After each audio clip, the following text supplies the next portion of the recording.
Rote hari ini. Selamat pagi pendengar, Anda mengikuti rangkaian informasi yang terangkum dalam Rote hari ini, edisi Jumat 5 Juni 2020. Dari Rote dan seputaran Nusa Tenggara Timur, ada beberapa informasi yang menjadi rangkuman Rote hari ini, di antaranya: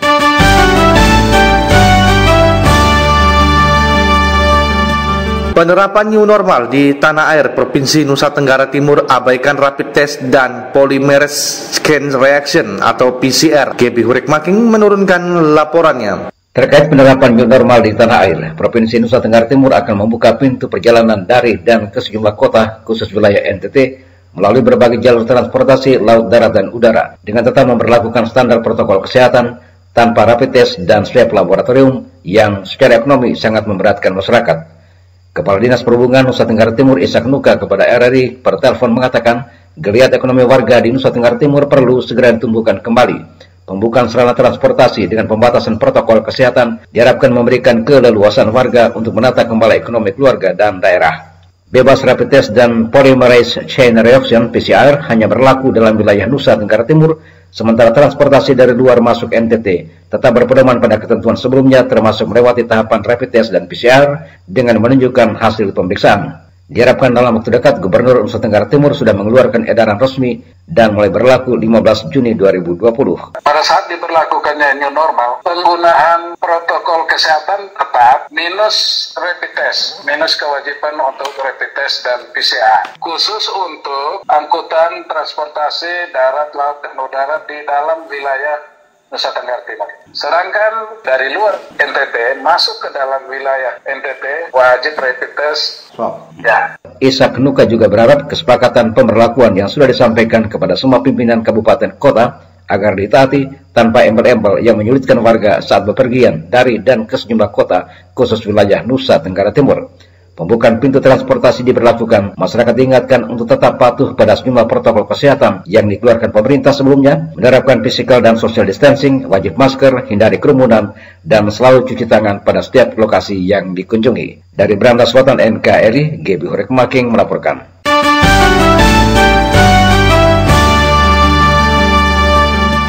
Usaha ekonomi kreatif menjadi salah satu kekuatan yang terus mendorong pemerintah termasuk dalam situasi pandemi COVID-19 saat ini. Selengkapnya, informasi berikut dilaporkan oleh Adi Adu. Kepala Dinas Pariwisata dan Ekonomi Kreatif Provinsi Nusa Tenggara Timur, Wayan Dermawan mengatakan usaha ekonomi kreatif merupakan salah satu kelompok yang mampu bertahan dan tetap eksis dalam situasi pandemi COVID-19 saat ini. Ia mencontohkan usaha kreatif pembuatan masker yang bertumbuh saat ini telah membantu masyarakat mengatasi kesulitan ekonomi yang ada. Salah satu di masa-masa krisis ini kan biasanya muncul inovasi-inovasi terutama dari pelaku-pelaku ekonomi kreatif yang skala kecil ya. Jadi kadang-kadang mereka karena terbiasa dengan inovasi kreasi, mereka biasanya lebih cepat tanggap. Karena pasar mereka itu kan menyesuaikan dengan pasar. Inilah kehebatan pelaku ekonomi kreatif kita atau UKM kita yang dia fleksibel dia fleksibel menyesuaikan. Jadi dia betul-betul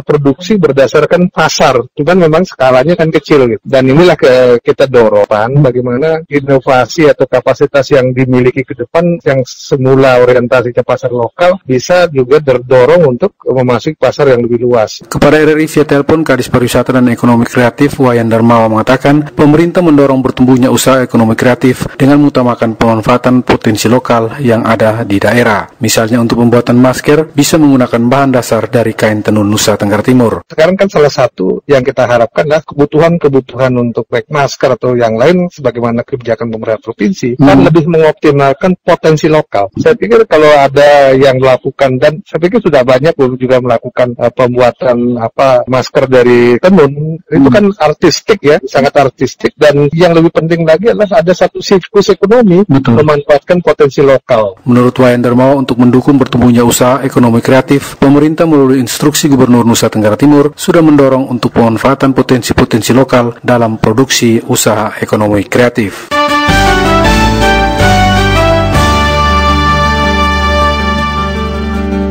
4 orang pekerja migran Indonesia PMI dari Malaysia kembali ke Kabupaten Belu menjalani karantina mandiri. Feby Leolede menurunkan laporan. Dinas Ketenagakerjaan dan Transmigrasi Disnaker Trans Kabupaten Belu telah menerima 4 orang pekerja migran PMI asal Belu yang bekerja di Malaysia selama 2 tahun. PMI yang kembali melalui program BP3 TKI tersebut setelah tiba di Atambua Kabupaten Belu diterima dinas dan melakukan koordinasi dengan gugus tugas percepatan penanganan COVID-19 untuk menjalani protokol COVID-19. Namun keempat PMI tersebut setelah diperiksa tidak dikarantina terpusat namun dipulangkan ke tempat tinggal masing-masing. Kepala Dinas Nakertrans Kabupaten Belu, Laurentius Ki Ignahak, menyayangkan prosedur protokol COVID-19 yang dilakukan terhadap 4 orang PMI tersebut karena hanya dilakukan tes. Setelah tes diarahkan untuk kembali ke rumah dan melakukan karantina mandiri. Padahal 4 orang tersebut berasal dari zona merah yang seharusnya dilakukan karantina terpusat selama 14 hari sebelum dipulangkan seperti penanganan PMI di wilayah lainnya. Dikatakan gugus tugas harus lebih siap dalam menangani para pelaku perjalanan berisiko karena jika tidak tertangani dengan benar maka Kabupaten Belu yang masih zona hijau dapat berubah ke zona merah. Itu mereka tiba di sini kita buat perlakuan protokol kesehatan versi kita, yaitu koordinasi kami dengan call center mengirimkan 1 dokter untuk melakukan pemeriksaan setempat di Dinas Nakertrans. Setelah itu kita lihat surat-surat bahwa mereka negatif, terus kita ambil dia punya berita acara serah terima, kita serahkan kepada camat masing-masing, yaitu camat Pak Mikael dengan camat Pak Roni. Nah, untuk Nanai Dubesi, itu Pak Camat koordinasi dengan kepala puskesmas, dijemput langsung oleh kepala puskesmas beserta mobil ambulansnya. Sementara untuk 3 orang di Modemu yang kita pulangkan dibawa langsung oleh Pak Camat dengan mobil camatnya. Ya, jadi PMI yang ada di Belu ketika mereka sampai ke sini, itu kita setelah pemeriksaan negatif dikirim langsung ke sana. Katanya menurut protokol center isolasi mandiri di rumah masing-masing. Menurut Laurentius, pekerja migran Indonesia PMI sebanyak 400 orang akan kembali ke Kabupaten Belu dalam waktu dekat. Karenanya diharapkan kesiapan pemerintah daerah dalam melaksanakan protokol COVID-19 yang benar agar penularan virus yang dipicu oleh para PMI tersebut tidak berakibat buruk. Baiknya sebelum mereka sampai ke rumah atau bertemu keluarga, alangkah lebih bagus dibuat satu protap atau satu skenario oleh call center. Mereka harus ditampung di kabupaten dulu sehingga menghindari para PMI yang pelaku perjalanan berisiko ini bisa kontak langsung dengan keluarga, sehingga mereka dikarantina di kabupaten di salah satu tempat menurut call center itu yang baik, terus dilakukan pemeriksaan 14 hari baru dipulangkan ke rumah masing-masing. Harapan saya seperti begitu, karena ini kurang lebih Belu itu akan dipulangkan 400 PMI ke Kabupaten Belu. Sekarang ini baru 4, sehingga kalau bisa ini ada satu potensi yang terselubung. Kalau kita berlakukan seperti 4 orang ini, maka kemungkinan besar proses penyebaran yang nanti inkubasi itu kita tidak pernah tahu. Yang kita takuti kalau perlakuannya sama seperti 4 orang yang ini. Nah, sebaiknya saran saya kepada call center itu perlakuannya harus dikarantina di kabupaten baru dikirim ke keluarga sehingga terjadi kontak di sana, tapi setelah 14 hari dikarantina di kabupaten. 4 orang PMI yang kembali ke Kabupaten Belu, 3 orang berasal dari Desa Maudemu, Kecamatan Lamaknen, dan 1 orang di Desa Nanait, Kecamatan Nanait 2 Besi, Kabupaten Belu. RRI Atambua, Feby Leolede melaporkan. NTT masuk era new normal atau tatanan kehidupan baru. Pelaku ekonomi kreatif diharapkan tetap eksis dan mampu berinovasi.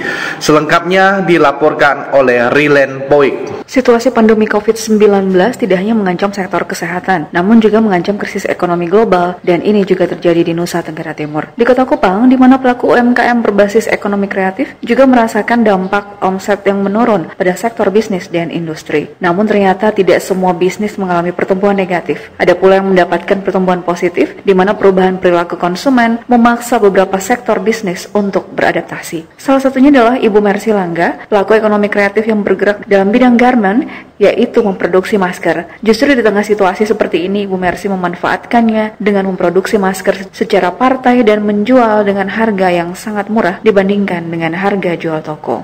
Motivasi yang pertama sih saya itu adalah harga maskernya itu mahal, lonjang mahal. Jadi itu kami keluarga beli masker berkisar 45.000 per biji, sehingga saya memikirkan bagaimana caranya untuk bisa dapat yang murah. Ya, jalan satu-satunya beli kain dan jahit. Dan awalnya memang kami jahit tangan karena pikirnya hanya untuk keluarga kan. Jadi kami beli kain 1 meter untuk jahit untuk 1 keluarga. Dan saya posting, ternyata dari situ banyak masyarakat yang menginginkan, membutuhkan masker. Lebih lanjut, Mercy Langga mengatakan kepada RRI bahwa semua orang bisa memanfaatkan situasi ini dengan lebih kreatif dan berguna, apalagi untuk pemberdayaan ekonomi keluarga. Ibu-ibu atau teman-teman yang lain yang di luar sana yang untuk membantu ekonomi, saya pikir usaha masker untuk sekarang lebih bagus. Karena apa? Ini sudah jadi kebutuhan. Mercy Langga berharap situasi pandemi COVID-19 ini cepat pulih sehingga kehidupan bisa kembali normal dan semua UMKM serta pelaku bisnis kreatif boleh mendapatkan hasil yang maksimal. Rilan Poik untuk RRI Kupang. Penerapan new normal COVID-19 dengan berbagai ketentuan disikapi oleh pemerintah Kabupaten Rotendau. Gebi Hurekmaking kembali menurunkan laporannya.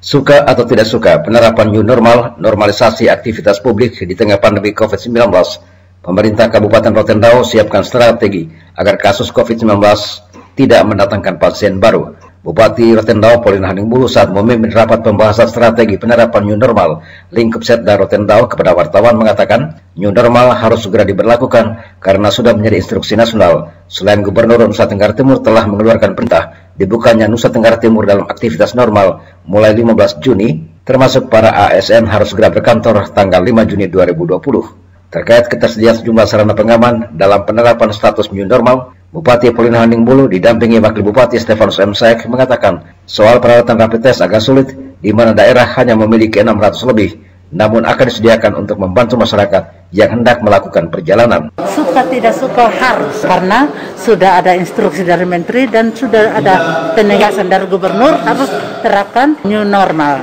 Memang ada kendala untuk kami, tetapi bagaimanapun harus kita laksanakan. Yang agak sulit adalah rapid test, karena yang tersedia itu hanya 679, sedangkan pegawai 1.000 lebih. Tetapi dengan adanya penerapan new normal ini, bagaimanapun harus disiapkan supaya bila perlu semua masyarakat yang ada mau mengadakan perjalanan harus dirapid dulu baru dia mengadakan perjalanan. Sebelumnya Direktur Rumah Sakit Umum Daerah Baah Dr. Ardi menjelaskan langkah-langkah penegakan protokol kesehatan di mana rapid test harus diberlakukan bagi orang yang datang dan pergi melalui pintu masuk Kabupaten Rotendau. Penyebaran desinfektan secara periodik pada tempat-tempat umum serta tetap memperlakukan protokol kesehatan yang selama ini berlaku. Hingga berita ini diturunkan, pemerintah Kabupaten Rotendau melalui Sekretaris Daerah Jonas M. Seri terus menggodok sejumlah ketentuan yang akan diberlakukan pada masa new normal COVID-19.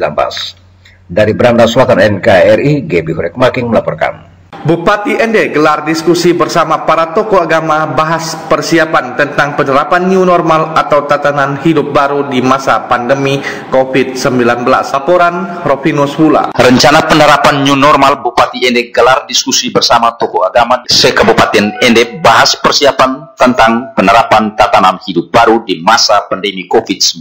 Kegiatan diskusi bersama para tokoh agama berlangsung di ruang kerja Bupati Ende Rabu 3 Juni 2020. Pantauan RRI diskusi bersama tokoh agama membahas kebijakan baru pemerintah pusat penerapan new normal tatanan hidup baru yang dijalankan seluruh masyarakat di masa pandemi COVID-19. Bupati Ende Dr. Andrus Haji Jafar Ahmad mengatakan, sudah sekian lama kita mengurung diri, tidak melakukan aktivitas di luar rumah termasuk tidak menjalankan kegiatan keagamaan di tempat-tempat ibadat. Dengan demikian, pemerintah pusat merumuskan dan menerapkan pola baru new normal di masa pandemi COVID-19. Dijelaskan penerapan new normal atau tatanan hidup baru tentu dengan persyaratan dan persiapan yang wajib dijalankan karena situasi Kabupaten Ende saat ini masih dalam zona merah. Ketika pemerintah membuka atau menerapkan new normal tatanan hidup baru sudah tentu ada syarat yang wajib dijalankan oleh seluruh elemen masyarakat, yakni tetap mengikuti peraturan protokol kesehatan sehingga mata rantai COVID-19 bisa diputuskan. Ungkap Bupati Jafar. Saya ingin 15 ke atas itu kita sudah mulai dengan normal kita. Pertama, rumah ibadah itu gereja masjid harus bisa melaksanakan kembali kegiatan organisasi. Tapi ada persyaratan ketat dan kita sepakati hari ini. Ya, pertama misalnya, tolong kita bagikan gereja, mesin, alat ukur panas, gas. Ya, pada saat 2 biji lah, tadi kita bagikan dulu. Tapi cara makin bagaimana, jarak berapa, segala macam. Mungkin petugas mesin kita kasih APD yang berdiri kalau hari Minggu para masuk gereja, petugas kota mesin pakai alat di ukur panas. Kalau panas tinggi, kau naik mesin, tahu pada kesepakatan takmir atau gereja dengan pemerintah. Kedua, harus pakai masker, masjid. Misalnya kita mesti harus mana? Kita diskusi sini. Ketiga, kita siapkan pemerintah akan ngasih setiap gereja masjid ada 2 tempat cuci tangan. Cuci tangan dulu, baru masuk gereja. Kalau di masjid, misalnya harus taruh sabun dekat tempat cuci tangan dulu. Nah, kemudian pemerintah akan ngasih alat semprot setiap gereja 1 biji, sehingga sewaktu selesai sembahyang, semprot berjalan, sebelum sembahyang, semprot. Termasuk jarak di masjid itu, gereja jaraknya. Ya, ini yang kita mau diskusi ya. Dalam diskusi, Bupati Ende juga menjelaskan tentang situasi Kabupaten Ende masih dalam zona merah dengan positif 11 orang positif COVID yang masih terpapar dan dirawat di RSUD Ende. Dengan kondisi terakhir, tempat tidur yang disiapkan hanya 14 untuk merawat pasien positif. Sementara persiapan penerapan new normal tatanan hidup baru, khusus di tempat-tempat ibadah, pemerintah akan memfasilitasi dan menyiapkan alat pelindung diri bagi petugas termasuk alat penyemprot disinfektan di setiap tempat-tempat ibadah. RRI Ende Rufinus pula melaporkan.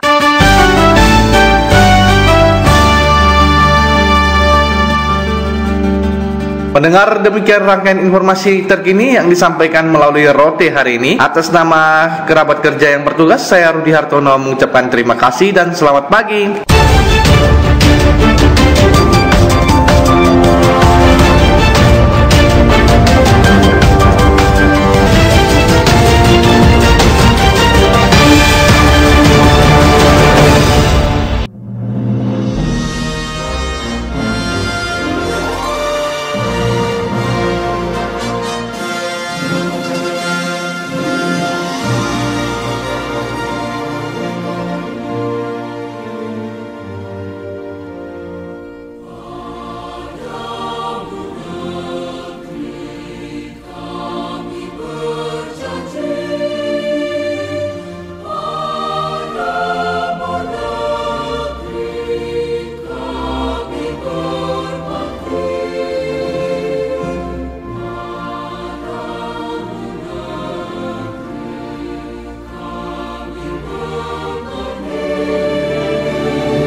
tatanan kehidupan baru.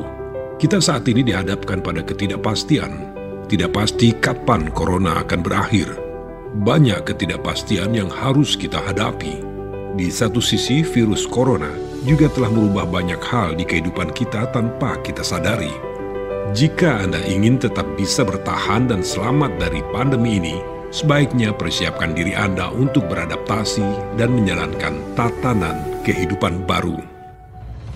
Dalam prediksi tatanan kehidupan baru, kesehatan dan kebersihan menjadi komoditas nomor 1. Ketakutan orang-orang akan terserang virus membuat semua orang kini semakin ketat menjaga kesehatan dan kebersihan jika kita keluar rumah. Akan banyak kita temui wastafel dadakan di mana-mana. Hand sanitizer menjadi barang yang paling dicari. Orang mengenakan masker kemana-mana. Selalu menjaga jarak saat melakukan kegiatan dan tidak berkerumun. Dan tidak melakukan kontak fisik meski itu hanya sekedar bersalaman. Vitamin dan jamu menjadi barang yang banyak dikonsumsi selain makanan pokok. Sebelum bepergian, orang akan dicek dulu suhu tubuhnya dan tidak akan diizinkan melanjutkan perjalanan jika terindikasi tidak sehat. Dan akan selalu dilakukan cek suhu tubuh ketika berkegiatan sosial seperti di mal, rumah makan, atau di mana saja. Tidak menutup kemungkinan ke depan orang akan diwajibkan membawa dokumen kesehatan pribadi saat bepergian. Atau bisa jadi sistem pelacakan kesehatan di bandara dan terminal transportasi umum lainnya akan menjadi lebih praktis dan mudah. Nah, selamat datang di Tatanan Kehidupan Baru. #Indonesia Tatanan Kehidupan Baru.